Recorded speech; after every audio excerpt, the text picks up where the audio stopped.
আসসালামু আলাইকুম দর্শক, দেখছেন আন্তর্জাতিক বাংলা সংবাদ। শুরুতেই জানিয়ে দিব সংবাদ শিরোনাম, পরে বিস্তারিত। তবে বিস্তারিত জানার আগে আপনি ভিডিওটি কোথা থেকে দেখতেছেন সেটি অবশ্যই কমেন্টে জানিয়ে যাবেন। দর্শক, শুরুতেই জানিয়ে দিব সংবাদ শিরোনাম। রাশিয়া চীন ইরানকে সাহায্য করলে পরিণতি খুব খারাপ হবে, ট্রাম্পের হুঁশিয়ারি। শিক্ষামন্ত্রীর পদত্যাগ ছাড়া আর কোনো আলোচনা নয়, সিদ্ধান্তে অনড় সিজেপি। সৌদি আরবের সঙ্গে পারমাণবিক চুক্তির 24 ঘন্টার মধ্যে কেন উল্টে গেলেন ট্রাম্প। হামলার ভয়ে তুরস্কে উড়োজাহাজ পরিবর্তন করেন ট্রাম্প। এতক্ষণ শুনছিলেন শিরোনাম, এবার বিস্তারিত। মার্কিন প্রেসিডেন্ট ডোনাল্ড ট্রাম্প জানিয়েছেন, চলমান পশ্চিম এশিয়ার সংঘাতে রাশিয়া ও চীন ইরানকে সমর্থন দিচ্ছে বলে তিনি মনে করেন না। তবে এই দুই দেশ যদি ইরানের পক্ষে সরাসরি জড়িয়ে পড়ে তাহলে তা তাদের জন্য খুবই খারাপ হবে বলে সতর্ক করেন তিনি। নিজের সামাজিক যোগাযোগ মাধ্যম ট্রুথ সোশ্যালে দেওয়া এক পোস্টে ট্রাম্প জানান, সম্প্রতি বেইজিংয়ের চীনের প্রেসিডেন্ট শি জিনপিংয়ের সঙ্গে বৈঠকে শি তাকে আশ্বস্ত করেছেন যে চীন বা কোনো চীনা কোম্পানি কোনোভাবেই ইরানকে অস্ত্র দেবে না বা বিক্রি করবে না। ট্রাম্প আরও বলেন, রাশিয়ার প্রেসিডেন্ট ভ্লাদিমির পুতিনও তাকে জানিয়েছেন রাশিয়া ইরানের কাছে অস্ত্র বিক্রি করবে না। ট্রাম্পের ভাষায়, পুতিন জানেন যে যুক্তরাষ্ট্র সরাসরি ইউক্রেনকে নয়, ন্যাটোভুক্ত দেশগুলোর মাধ্যমে সহায়তা দেয়। তার দাবি, রাশিয়া ও চীন দুই দেশই বর্তমানে ইরানকে সমর্থন করার ক্ষেত্রে সক্রিয়ভাবে অংশ নিচ্ছে না। তবে তারা যদি ভবিষ্যতে এতে জড়িয়ে পড়ে তাহলে সেটি তাদের নিজেদের জন্যই ক্ষতিকর হবে। পরে হোয়াইট হাউসে সাংবাদিকদের সঙ্গে আলাপকালে ট্রাম্প বলেন, আমি জানি না তারা ইরানকে সহায়তা করছে কিনা, তবে আমি মনে করি আমি তাদের বিশ্বাস করি। তবে ট্রাম্পের এই মন্তব্যের পুরোপুরি উল্টো অবস্থান নিয়েছিলেন মার্কিন প্রতিরক্ষামন্ত্রী পিট হেগসেথ। চলতি সপ্তাহে সিনেটে এক শুনানিতে তিনি বলেন, রাশিয়া ও চীন বিভিন্নভাবে ইরানকে সহায়তা করছে, যদিও কী ধরনের সহায়তা দেওয়া হচ্ছে সে বিষয়ে তিনি বিস্তারিত জানাননি। রয়টার্সের প্রতিবেদনে আরও বলা হয়, সংঘাতের শুরুতে উপসাগরীয় অঞ্চলে সিআইএর লক্ষ্যবস্তুতে ইরানের হামলার পর মার্কিন গোয়েন্দা সংস্থাগুলো তদন্ত শুরু করে রাশিয়া ইরানকে লক্ষ্য নির্ধারণ সংক্রান্ত তথ্য বা ড্রোন প্রযুক্তি দিয়েছিল কিনা। তবে এ বিষয়ে মন্তব্য করতে অস্বীকৃতি জানিয়েছে ক্রেমলিন। এদিকে ইরানকে অস্ত্র অর্জনের সহায়তার অভিযোগে রাশিয়া ও চীনের কয়েকজন ব্যক্তি এবং প্রতিষ্ঠানের উপর ইতিমধ্যে নিষেধাজ্ঞা আরোপ করেছে যুক্তরাষ্ট্র। এছাড়া মার্কিন সংবাদ মাধ্যম সিএনএন এর একটি প্রতিবেদনের বরাত দিয়ে দ্য হিল জানায়, গত মার্চ মাসে যুক্তরাষ্ট্রের কয়েকজন কর্মকর্তার দাবি ছিল রাশিয়া ইরানকে স্যাটেলাইট চিত্র সরবরাহ করেছিল যাতে তারা মার্কিন সেনাদের অবস্থান ও চলাচল পর্যবেক্ষণ করতে পারে।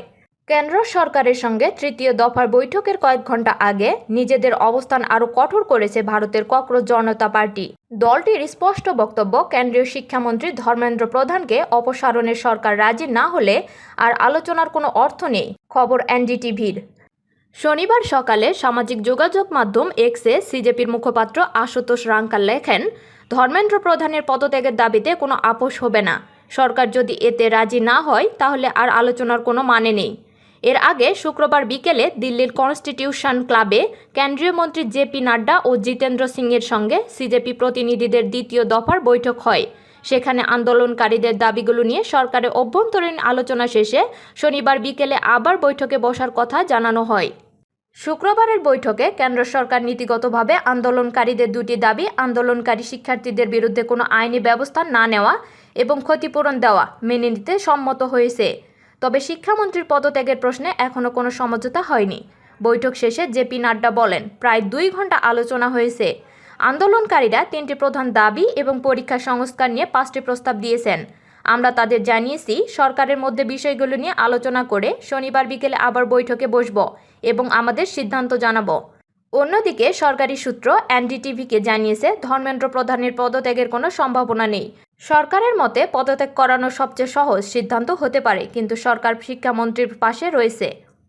জনগণ আমাদের যে দায়িত্ব দিয়েছে আমরা সেটি পালন করব। এদিকে প্রশ্ন ফাঁস রোধে গত 2 দিন একাধিক পদক্ষেপ নিয়েছে কেন্দ্র সরকার।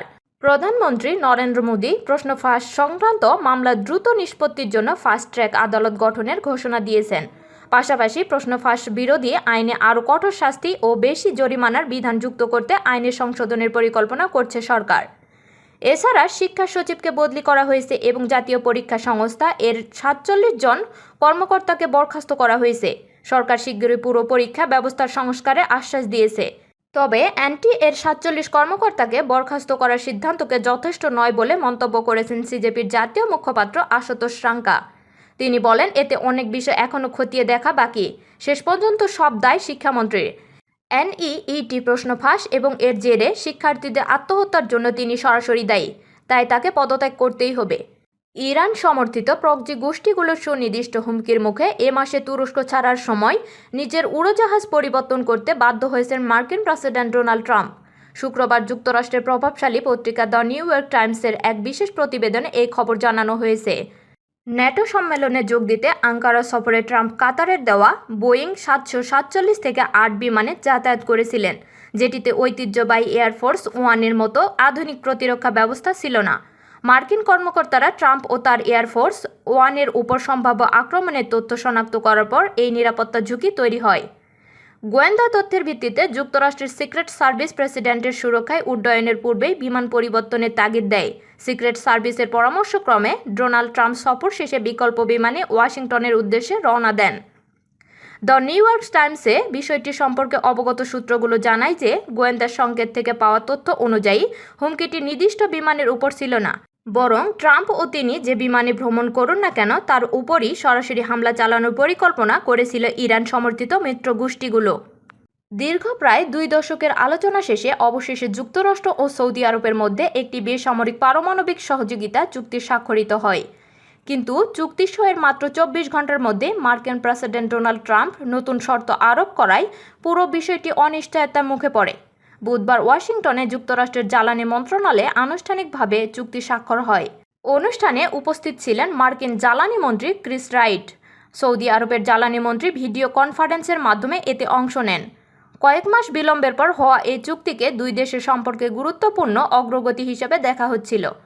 তবে পরদিন বৃহস্পতিবার ট্রাম্প নিজের সামাজিক যোগাযোগ মাধ্যম ট্রুথ সোশ্যালে ঘোষণা দেন, চুক্তি কার্যকর করতে হলে সৌদি আরবকে অবশ্যই আব্রাহাম অ্যাকর্ডসে যোগ দিতে হবে। পাশাপাশি তিনি জানান, সৌদি আরবকে ইউরেনিয়াম সমৃদ্ধ করার অনুমতি দেওয়া হবে না। এই আকস্মিক অবস্থান পরিবর্তনের পর প্রশ্ন ওঠে, চুক্তি স্বাক্ষরের একদিনের মধ্যেই কেন এমন সিদ্ধান্ত নিলেন ট্রাম্প? হোয়াইট হাউস ও জ্বালানি মন্ত্রণালয়ের মধ্যে মতবিরোধ। মার্কিন সংবাদ মাধ্যম CNN এর প্রতিবেদনে বলা হয়েছে, চুক্তি ঘোষণার সময় ও পদ্ধতি নিয়ে হোয়াইট হাউস এবং জ্বালানি মন্ত্রণালয়ের মধ্যে মতপার্থক্য ছিল। হোয়াইট হাউস দাবি করেছে, সৌদি আরবের জন্য এই শর্ত নতুন কিছু নয়। ট্রাম্প বরাবরই চেয়েছেন সৌদি আরব আব্রাহাম অ্যাকর্ডসে যোগ দিক। তবে চুক্তি ঘোষণার পর ট্রাম্পের শর্তারোপের বিষয়টি তার প্রশাসনের পারমাণবিক চুক্তি সংশ্লিষ্ট আলোচকদের বিস্মিত করেছে। CNN এর সঙ্গে কথা বলা 2টি সূত্র জানিয়েছে, চুক্তিতে শেষ মুহূর্তে এই শর্ত যোগ করা হবে তা তারাও জানতেন না। পরিস্থিতি জটিল হয়ে উঠলে হোয়াইট হাউসের কর্মকর্তারা জ্বালানি মন্ত্রণালয়ের উপর দোষ চাপাতে শুরু করেন। সূত্রগুলোর দাবি, হোয়াইট হাউস চেয়েছিল ওই দিনই চুক্তির ঘোষণা না দেওয়া হোক, কিন্তু জ্বালানি মন্ত্রী ক্রিস রাইট নির্ধারিত অনুষ্ঠান চালিয়ে যান এবং পরে সংবাদ মাধ্যমেও এ বিষয়ে বক্তব্য দেন। এতে প্রেসিডেন্ট ট্রাম্প অসন্তুষ্ট হন। হোয়াইট হাউসের মুখপাত্র টেইলর রজার্স এক বিবৃতিতে বলেন, যুক্তরাষ্ট্র ও সৌদি আরবের মধ্যে যে বেসামরিক পারমাণবিক চুক্তি হচ্ছে তা সৌদি আরবে আব্রাহাম অ্যাকর্ডসে যোগ দেওয়ার উপর নির্ভরশীল। প্রেসিডেন্ট ট্রাম্পের জ্বালানি দল এ ব্যাপারে পুরোপুরি একমত। এটাই মধ্যপ্রাচ্যে স্থায়ী শান্তি প্রতিষ্ঠায় সহায়ক হবে। অন্যদিকে জ্বালানি মন্ত্রণালয় দাবি করেছে, পুরো প্রক্রিয়ায় তারা হোয়াইট হাউস ও পররাষ্ট্র দপ্তরের সঙ্গে সমন্বয় করে কাজ করেছে। তাদের ভাষ্য, সমন্বয়ের অভাবের অভিযোগ সঠিক নয়। মন্ত্রণালয়ের মুখপাত্র বেন ডিটারিক এক বিবৃতিতে বলেন, আলোচনার থেকে শুরু করে চুক্তি ঘোষণার প্রতিটি ধাপেই হোয়াইট হাউস ও পররাষ্ট্র দপ্তরের সঙ্গে সমন্বয় করা হয়েছে। ভিন্ন কোনো দাবি সত্য নয়। তিনি আরও বলেন,